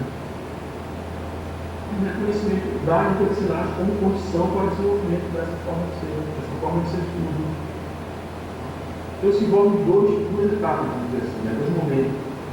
O reconhecimento surdo em si, porque aí o que o curso de Libras favorece aqui? Os surdos olham um para o outro, o oralizado e sinalizante, no caso, Socorro Cléber como oralizado, mas no primeiro momento, encontrando com os surdos sinalizantes e percebendo também que eles fizeram comigo. Isso não parece muito comum na narrativa, quando os surdos vão relatar esse encontro com a língua de sinais, principalmente depois da luta. O que eu perdi? Quanto tempo eu perdi? Eu não sabia língua de sinais, né? Porque eu estava mais aprendido. Então, isso é um momento fundamental para que eles se olhem, se reconheçam entre si, entre os surdos. Como a professora Almissa chama de encontro surdo. E no segundo momento é o reconhecimento do surdo pelos não surdos. O curso de Libras da Socorro atua diretamente para esse primeiro momento, para esse segundo momento, perdão. Em que os ouvintes, os surdos, passam a olhar para o surdo e reconhecer uma outra forma de ser surdo, que não era o moralizado, né?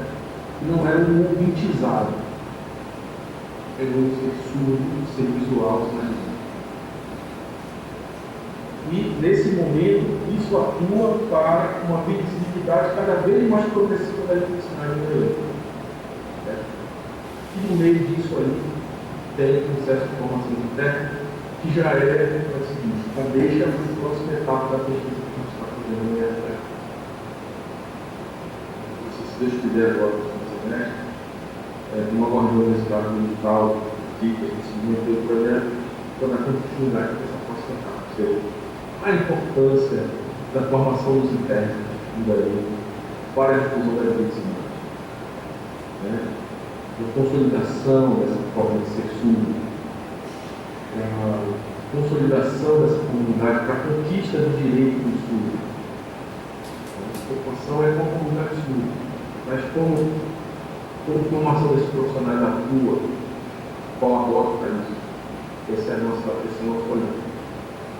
Bom, e aí tem outras formas de reconhecimento, né? Que obviamente elas não dizem respeito só à nossa realidade de Belém, mas umas delas fazem parte da reconhecimento do sul da universidade de Portugal. O primeiro delas é a lei da Libras, né? Através da lei de 16 do decreto do meio. O Enem de Libras é muito importante. Tem o reconhecimento da comunidade em geral, da necessidade específica do surdo, no processo avaliativo. O curso de letras Libras também um reconhecimento extremamente determinante que envolve formação de professores de universidade, envolve formação de intérpretes, no caso do bacharelado, e que principalmente está relacionado ao reconhecimento do Estado linguístico da educação. A Lei 14.191, né, que reconhece a educação bilíngue como uma modalidade institucional, a criação da diretoria de educação bilíngue do surdo no médico, e a composição dessa diretoria por surdos, isso é muito importante. Agora, falando em termos regionais, a reconstituição da ADEL, que é a Associação Surda de Belém, teve reconstituição que ela esteve inativa durante o tempo, depois tem problemas judiciais, questões que envolvem fora de posto, essas coisas. E agora ela está reativada, está funcionando, e a Julinha, que é a presidente,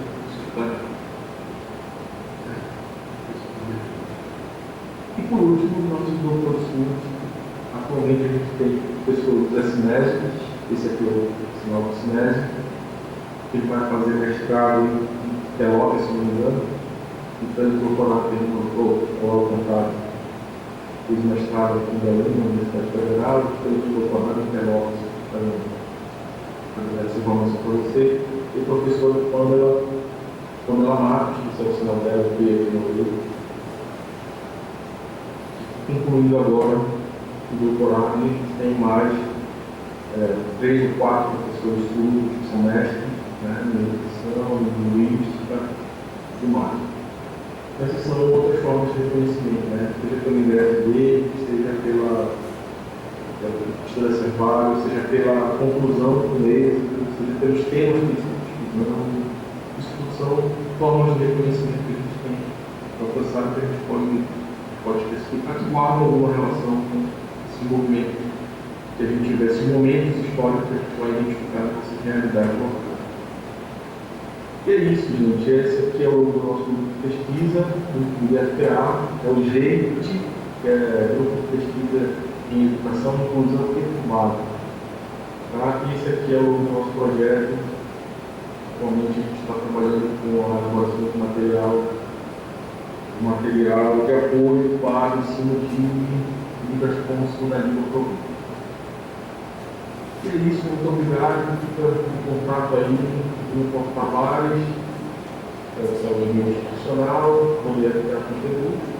Muito obrigado. Agradeço mais uma vez o convite da professora Gláucia. Realmente um prazer estar debatendo com vocês e fico à disposição aí para abrir e desviar o debate. Oi, muito obrigada. Aí eu anotei aqui uma folha imensa com um monte de coisas, de considerações aí, mas eu estou aqui com a nossa intérprete, Gel, e ela quer fazer aqui.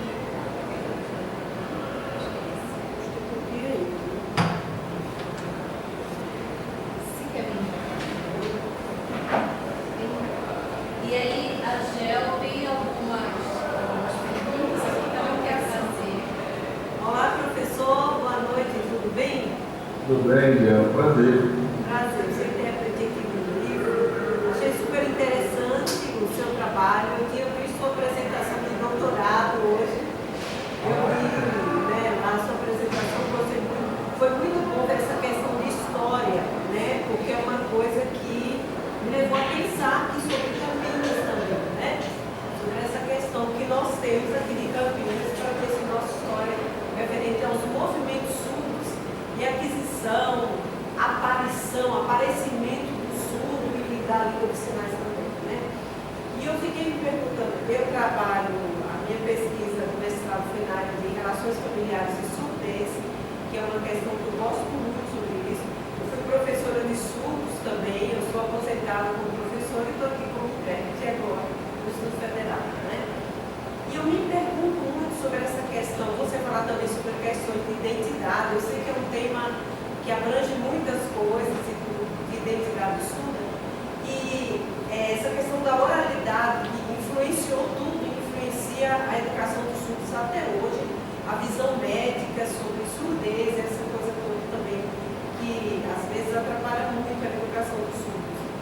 Então, eu queria só perguntar uma coisa para você, como você vê essa questão híbrida, né? Do surdo, por exemplo. A maioria dos surdos, nós sabemos que nascem em famílias de ouvintes, né? E essa questão, se fala muito em primeira língua do surdo, né? A Libras é a primeira língua do surdo. Eu fiz algumas disciplinas, de tradução do estudo linguística e econômica, e a gente via, digamos assim, que para o surdo até existe primeira língua. Qual é a primeira língua do surdo? Se ele nasce em uma família ouvinte, uma família totalmente analisada, ele aprende esta vida e ele chega para nós, intérpretes, às vezes, com essa visão. A língua de sinais, nós vamos trabalhar a língua de sinais, conceitos e questões de cultura surda, identidade surda. Então, como fica no seu pensamento essa questão de identidade, de construção de identidade do surdo no mundo hoje, né? Porque antigamente o surdo era assim, oralizado, e essa questão toda, nós temos situações sérias. Até aqui em Campinas os surdos foram formados assim, com essa questão oral, e eram surdos que tinham excelente condição financeira. Uns foram estudar no INES, outros foram estudar no Instituto Santa Terezinha, que é o Instituto de Freiras que tinha aqui, né, que é muito famoso. E eu fiz alguns cursos lá também, na época, e era muita questão assim, oralizada. Dessa questão de construção de identidade do surdo, que chega às vezes para nós aqui na escola, e vê este surdo que é um sujeito, digamos que híbrido, mesclado, e que passa que a língua de sinais dele, às vezes, traz alguns problemas também para o conhecimento dele.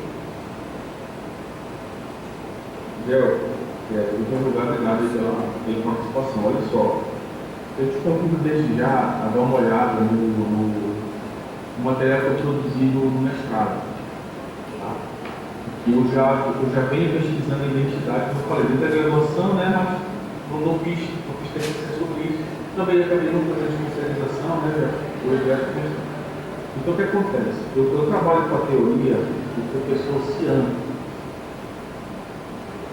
O Antônio da Costa de Ciano. Ele trabalha com a teoria da identidade como metamorfose. Metamorfose, né? Isso. Ele trabalha com a teoria dele. E é uma teoria bem interessante, porque veja bem, quando eu falo de identidade híbrida, eu até anotei aqui, porque ela remete a essa ideia, remete ao conceito da Gladys feminina, identidade flutuante, identidade híbrida, nasceu surdo, aprendendo inglês depois. Quer dizer, polarizar coisas. Então, a própria Gladys não usa mais esse conceito.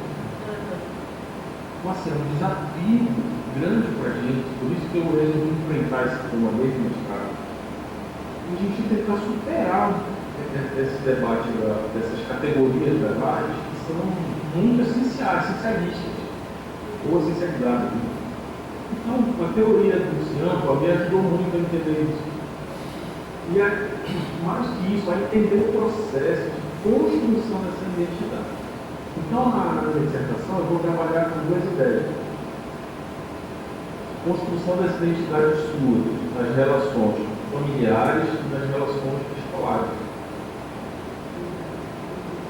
Desde já nos convido a dar uma olhada no material. Tem um livro publicado. Vou ler o seu mestrado. Pode deixar que eu vou ler. Ele tem um livro. E a dissertação você vai achar. Tem um livro, né? Está escrevendo. Ok. Mas é construção de identidade na educação do surdo. Ok, ótimo. Provavelmente a pessoa vai ser só conteúdo. Mas aí tu vais entender que esse debate lá na dissertação, e eu faço esse debate na minha matéria, ele vai, se ele vai trabalhar com os personagens. Eu usei a ideia de personagem, então ele vai dizer que a gente reage à forma como a gente é tratado. E às vezes a gente internaliza isso, internaliza o conceito da psicologia, né? A gente reproduz isso, a gente aceita aquela imposição. Então eu vou dizer lá que são personagens que são impostos sobre nós, pela família e pela escola. Então a família ela não espera pelo filho surdo. Ela não quer que o filho surdo. de concepção de saúde, de doença, tal. Okay? Então ela vai impor sobre a criança um personagem ocultizado. E ela vai tratar a criança dessa forma. Okay? E a criança, como ela começando suas experiências sociais, etc., ela reage à forma como ela é tratada. Então ela aceita aquela imposição. E ela vai aceitando isso até algum momento na sua história que ela não aceita mais.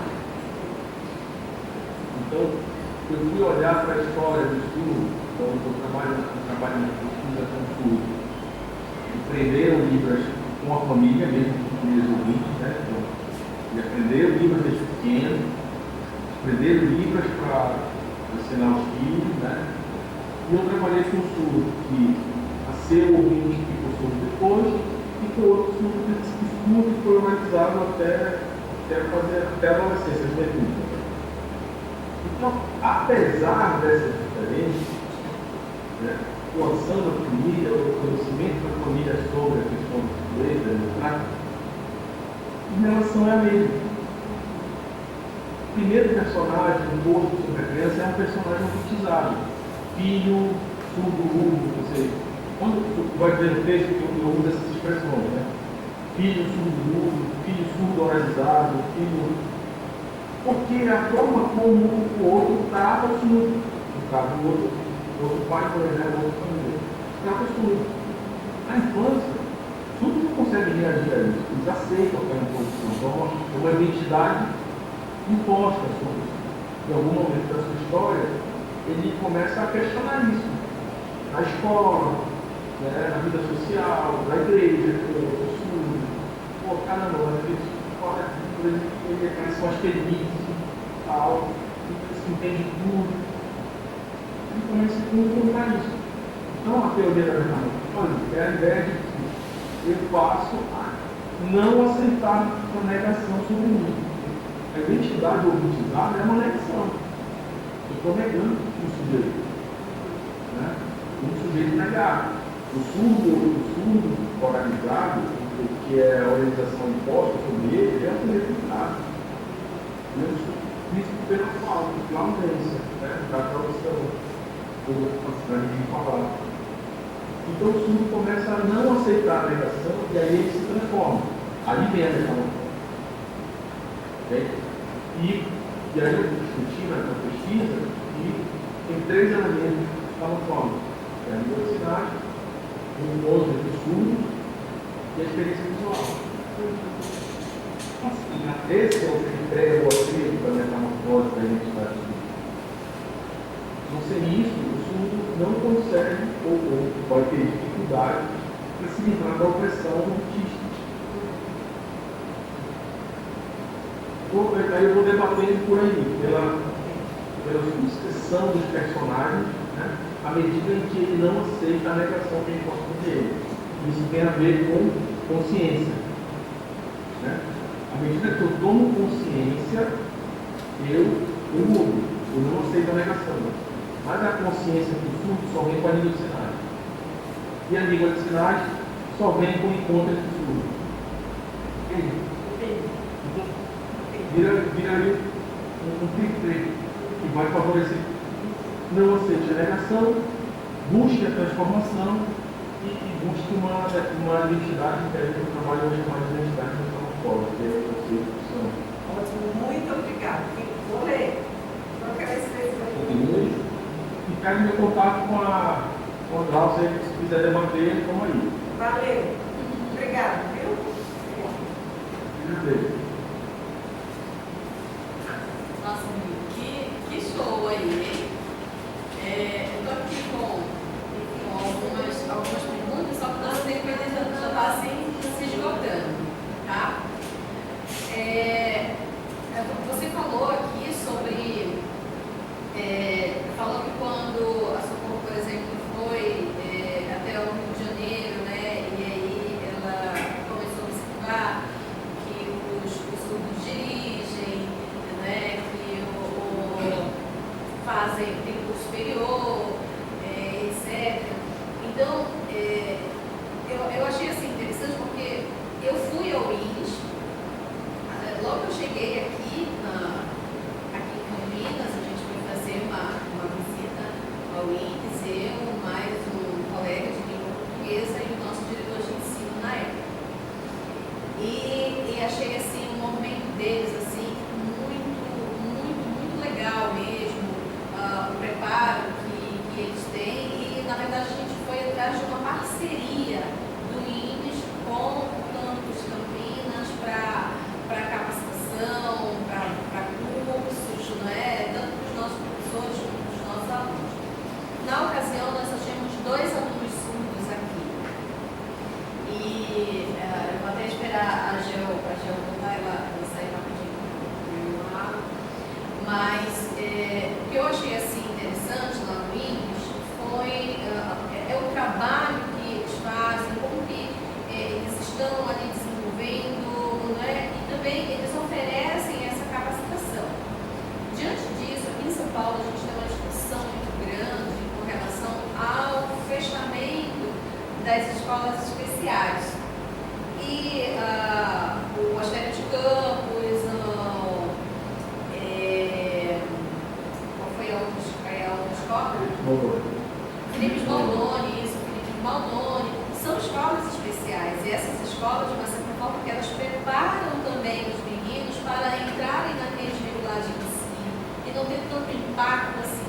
Aí eu queria que você falasse assim, brevemente para a gente sobre o fechamento, essa discussão sobre o fechamento dessas escolas especiais, que tipo de impacto ela poderia trazer para esse aluno que, por exemplo, a lei diz que ele deveria já entrar na escola de ensino regular.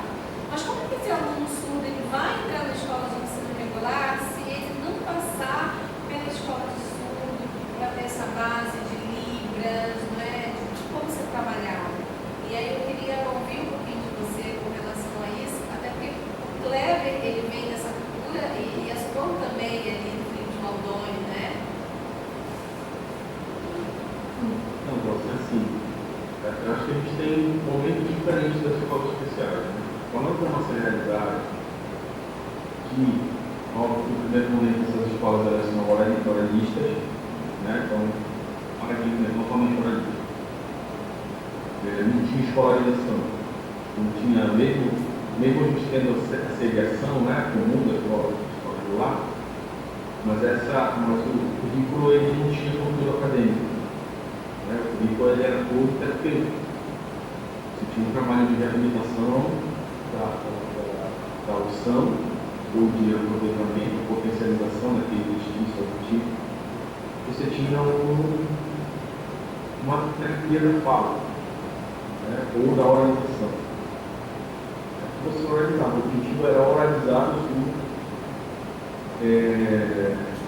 desenvolver alguma competência da escrita, da leitura, para que ele tivesse condições de procurar de qualquer coisa. Esse é o primeiro momento da escola especial. O segundo momento é o da comunicação total. O paradigma começa a mudar um pouco, ele não é mais totalmente oral. Só que ao contrário do que as pessoas imaginam, quando a gente lê um material teórico sobre o relato que a gente tem do professor, do tio, né, lá da escola, de alguns alunos, então quando a gente lê, a gente acha que a comunicação total é falar Libras e português ao mesmo tempo. Não era isso, né? O que acontecia era o uso de alguns gestos ou de alguns sinais da comunidade cultural, alguns sinais, para ensinar de conteúdo. Uma coisa da cultura. O foco continua sendo a cultura, o objetivo sendo a organização, mas eu aceito a possibilidade de didaticamente usar a diversidade como um recurso. A diversidade é um recurso.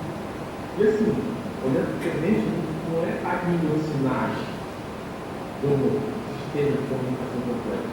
É alguns sinais, alguns gestos de alcançar aquele objetivo. Então, essa é a realidade que a gente encontra nas narrativas dos professores. Isso está no trabalho do colégio federal. Pessoalmente, quando não, está no trabalho dele lá no doutorado também. Algumas observações sobre isso. E está no trabalho do Anchieta, o doutorado do Anchieta, publicado no livro, que fala do Austério de Campo. E aí, o terceiro momento, que é o momento da ilusão. Que, minha avaliação, não é um momento de inclusão propriamente dita. É um momento que eu acho que a gente está em pé para uma transição para uma escola de mundo. Ou seja, significa que as pessoas que estão no valor, elas entendem que é importante que a escola venha a ser uma escola de mundo. Mas isso depende de vontade política, né? De uma ação governamental ou da instituição de uma política pública de educação do mundo, que é o que a gente espera agora no seu diretor do MEC, né? Se efetive uma política de educação do mundo. Então, hoje, as escolas especiais, em particular o Austério de Campo, aqui no meio, eles atuam como uma grande sala de recursos do Sul. Apesar de que, olha, a gente tem escolarização dos primeiros anos ali no fundamental. Primeiro ano, segundo ano, terceiro ano, quarto ano. Quinto ano. Só que assim, a gente tem uma quantidade muito pequena de alunos lá no campo, né? Porque os alunos acabam migrando não, dando preferência por movimentos da cultura, do turismo, que a gente falou, que é maravilhosa, né? Que conhece esse campo, cima, né? E então, assim, tem uma atividade muito grande e uma incidência muito grande de alunos com múltiplas deficiências no tempo. Então, tem alunos surdo cego, tem aluno surdo com paralisia cerebral, surdo autista, e que aquela primeira ação, ela nunca é uma ação efetivamente difícil. Tem outros exemplos que a escola precisa dar conta. Quando a gente fala sobre o fechamento das escolas, isso é um momento de, como é que eu preciso dizer, sei lá, de surto de alguém que achou que a escola deveria ser fechada. Por causa da política de todo mundo, né? Essa discussão desenha a homologação da literatura muito pouco. Durou pouquíssimo, né? Porque a gente entendeu, os entes governamentais entenderam que não é plausível as escolas especiais terem fechadas, seja de surdo, de cego, de autismo, de deficiência intelectual, como uma parte da gente. Então, assim, graças a Deus aqui a gente só mudou pouquíssimo. O impacto do fechamento dessas escolas sim, ele seria bastante trágico, porque fecharia, no meu entendimento, fecharia a porta de uma perspectiva de vida. Porque a escola regular não vai ser muito. Uma avaliação atual, eu arrisco dizer que a escola regular não tem condições de ser uma escola de nível possível. Então, é mais fácil a gente alcançar essa proposta partindo das escolas especiais, no Brasil, os homens interessantes. Eu acho que a gente tem que consolidar de forma mais rápida, de forma mais bem fundamentada, por conta das pessoas que estão lá, professores que estão nesse instituto, por conta da cultura dessas escolas, a referência que elas são para a comunidade surda, e que esse é um aspecto que seria mais nocivo para a comunidade, a referência que elas são para a comunidade surda. Então, por exemplo, se você for hoje, na frente do Austério de Campo, com 9h20, você fora, na frente do Austério de Campo, está cheio de cultura. Agora, ter uns 50 surdos na frente da escola conversando, ter um ponto de ponto, tem um ponto de ponto. Não estão se entregam, não estão buscar uma segurança, como referência, dentro da oportunidade. Então, esse eu acho que seria o principal impacto, seria esse, de espaço, perder um pouco essa referência. Certo. Obrigada, Firmino. Eu tenho aqui mais uma questão, e aí nessa questão eu vou até pedir a ajuda da Gel também, para competir. É o seguinte, é a questão do capacitismo. Né? Você mencionou uma coisa, não usou exatamente essa palavra, né? O capacitismo, mas assim, o fato das pessoas ainda se surpreenderem muito, o que o Sul pode fazer, né? Nossa, ele pode fazer isso, nossa, ele pode fazer aquilo. E nós tivemos uma aluna brilhante aqui no IF, e a Gel é a intérprete dela, a Gel assistiu todas as aulas, né? E a Bruna, esse é o nome dela, ainda causa admiração muito nas pessoas, até em grupos da Unicamp mesmo, né, Gé? Sobre a independência que ela tem. E a família é oralizada, né? Pai e mãe oralizados, não são surdos, são ouvintes, mas a irmã dela é surda. E nenhuma das duas são oralizadas, né, Gé? A irmã é oralizada, mas assim, a Bruna tirou o brevet de lancha, não foi? Lancha e jet ski. E no momento da prova, a Gel não pôde, eles não permitiram, a Marília não permitiu que a Gel estivesse presente lá. Mas assim, causa admiração das pessoas, sabe? Nossa, ela pode fazer isso, nossa, ela pode fazer aquilo. É como se o problema de surdez dela estivesse diretamente ligado com as questões cognitivas, né? E a gente ainda tem esse problema muito sério do capacitismo, né? Das pessoas, principalmente pessoas cegas e das pessoas surdas. Então, isso é um caso assim, que eu acho que tem que trabalhar muito dentro da sociedade ainda, né? De como que a sociedade está vendo realmente pessoas surdas, né? Uma outra questão, eu fui no INES e eu participei de um evento, inclusive no momento, estava acontecendo um seminário lá no INES, eu achei assim muito legal mesmo. Os trabalhos que estavam sendo apresentados. Mas uma coisa assim me intrigou e me chamou muito a atenção é que, por exemplo, quando eu estava fazendo doutorado, eu fiz doutorado em linguística aplicada e a gente participa de muitos eventos nessa área. Então eu vi muitas pessoas falando sobre Libras, falando sobre educação de surdo, mas não vi o surdo.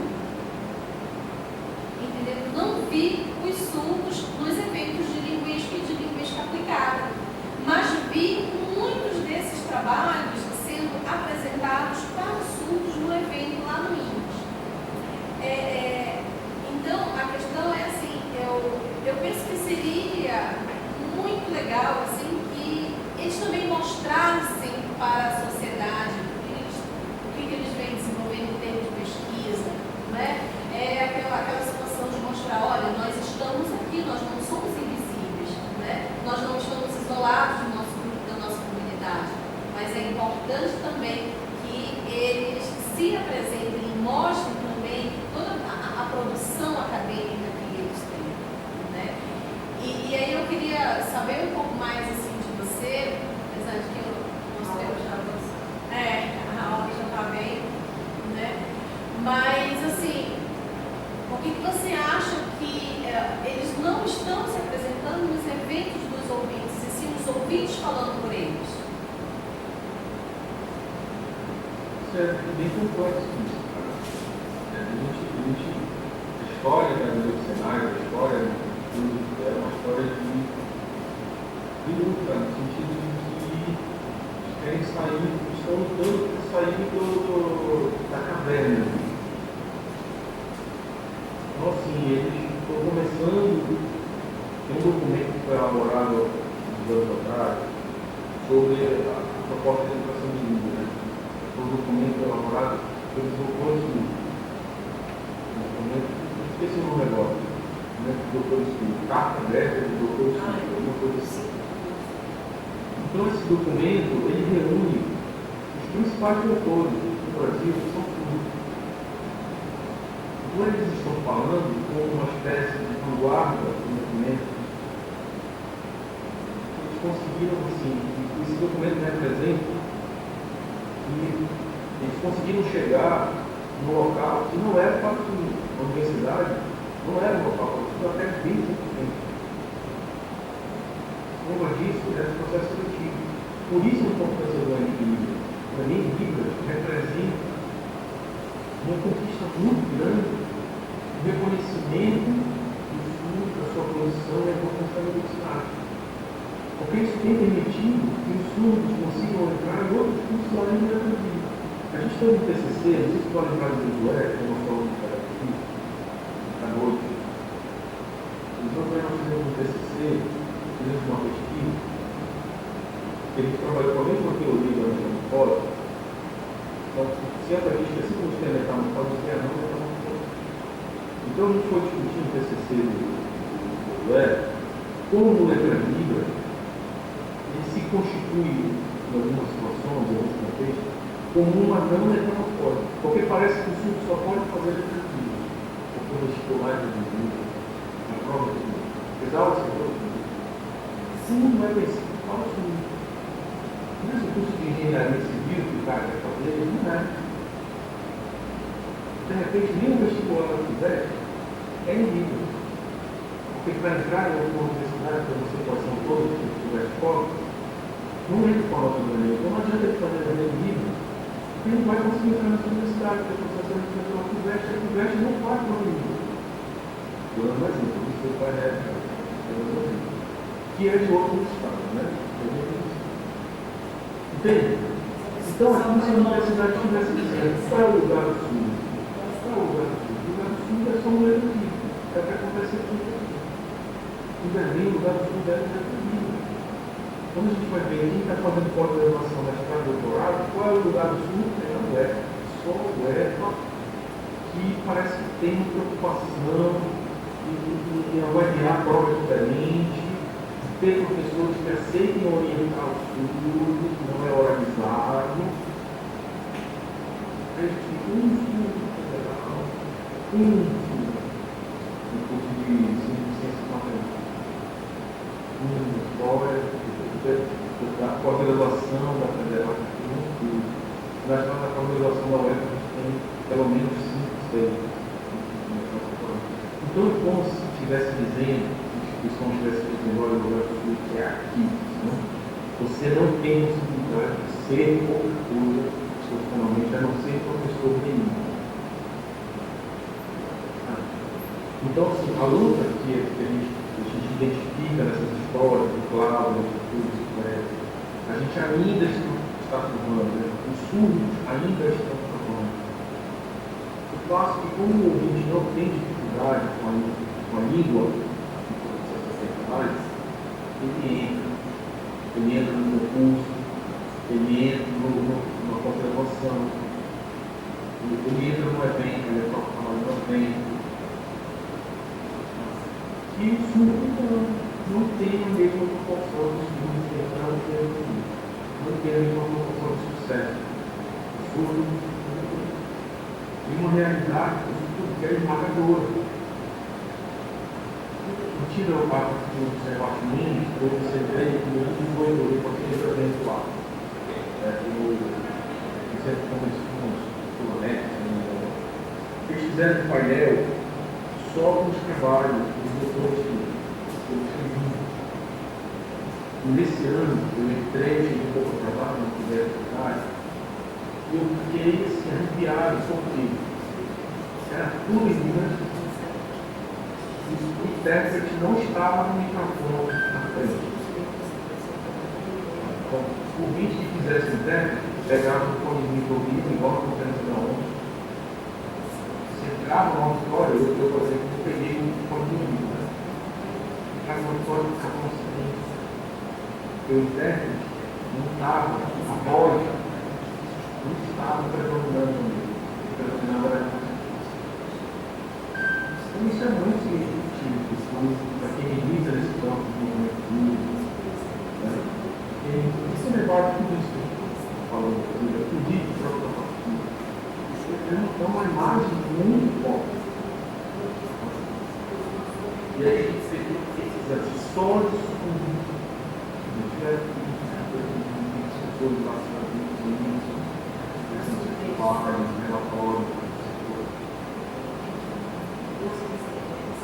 mas é difícil. Poxa, cara, já vou dar uma outra conversa. Muito negócio. Se a gente tem certinho, olha, no Universo que vocês podem lembrar, quando eu entrei no grupo todo, consegui fazer um evento lá para os alunos, só consumo. Não tinha um ouvinte. Só você? Não, eu também não fiz. Eu estava na organização. Eu não fiz. Eu não fiz fala. Todas as falas foram consumo. A gente tinha um backdrop de lá, né? Agora, mas as palestras todas foram relatos de experiência, foram só consumo. Foi o Setembro Azul, 2014. O nosso Setembro Azul. Depois a gente fez um outro setembro já com a Caristola, que fez lá com a gente. O Sul também fez. Acho que já tem muita discussão, acho que tem uma história de como o ouvinte chega, como o Sul chega nesse lugar, que a gente também tem que considerar. Tem um debate sobre política de acesso ao ensino superior que a gente tem que debater. Programa de acesso à pós-graduação, à pesquisa científica, a gente tem que debater. O estudo nunca teve acesso, sabe? Olha, foi um lugar, mas olha só o que aconteceu aqui na UERJ. A gente conseguiu, estava no mestrado, né? A gente conseguiu sensibilizar o colegiado para fazer um processo seletivo de tal modo que os surdos não escreveriam uma redação de gravaria em Libras, coisa que a gente conseguiu. Uma redação sem cor. Porque a gente discutiu como seria o processo de correção. Que são técnica longa, colegiado sem cor, dizendo. O programa gastou bastante dinheiro para contratar a equipe, para gravar, croma, sigilo desse material, tinha ter acesso a esse gravado, que pode vazar, etc. Igual os outros se inscreveram no mestrado, no dia do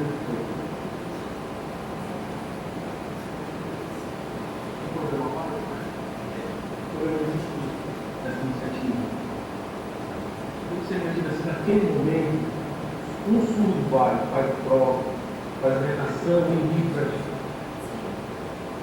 isso teria um impacto na comunidade absurdo. Sem isso, a UEPA vai conseguir possibilidade, que é óbvio, que tem a ver com o que reconhecer. Professores da UEPA têm que reconhecer a comunidade da UEPA como reconhecer. Mas aquela iniciativa, ela parece diferente. Então, assim, tem que se discutir acesso ao ensino superior, a gente tem que discutir a qualidade da educação básica, a gente tem que discutir escola bilíngue, mas até a gente chegar no surdo, tá? Porque o surdo não está compartilhando o seu conhecimento nessa época. Tá? É tudo encadeado. Muito legal mesmo isso, né? Eu imagino quanto que deve ter dado trabalho realmente de ter elaborado todo esse processo seletivo aí. Você quer falar alguma coisa? Só isso, só vou colocar aí uma coisa que acontece aqui. Eu não posso falar porque senão eu fico muito. A Gel quer. Professor, desculpa, que nós estamos muito longe de universidade, senão eu falo muito tudo aqui. Aqui na Unicamp nós já temos o surdo, ele faz a prova do mestrado, ele pode fazer a seleção do mestrado, a prova dele é gravada. Mas ele tem acesso à prova escrita, mas ele pode responder em Libras, tem a prova gravada e é feito esse processo também. Então tem aqui já. Mas muito obrigada aí por sua fala, tá bom? Hermínio, eu quero te agradecer por você compartilhar conosco, né,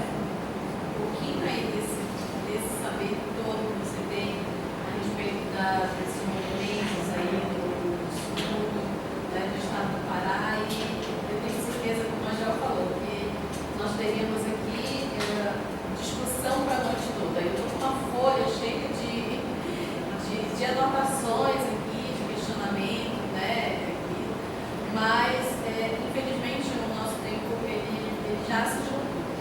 Eu agradeço imensamente, tá, por você compartilhar e ter aceitado esse convite. Um grande abraço. Obrigado. Se puder mandar uma foto depois do pessoal aí, agradeço. Ah, sim. Tá bom então. E a gente vai colocar esse vídeo no YouTube, tá bom? Tá bom então, Emílio. Coraçãozão aí pra você. E um abraço pra todo mundo aí, morrendo de saudade do povo.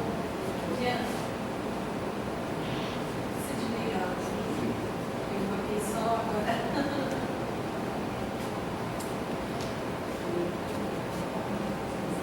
Só desligar. Eu já vou abaixar o botão.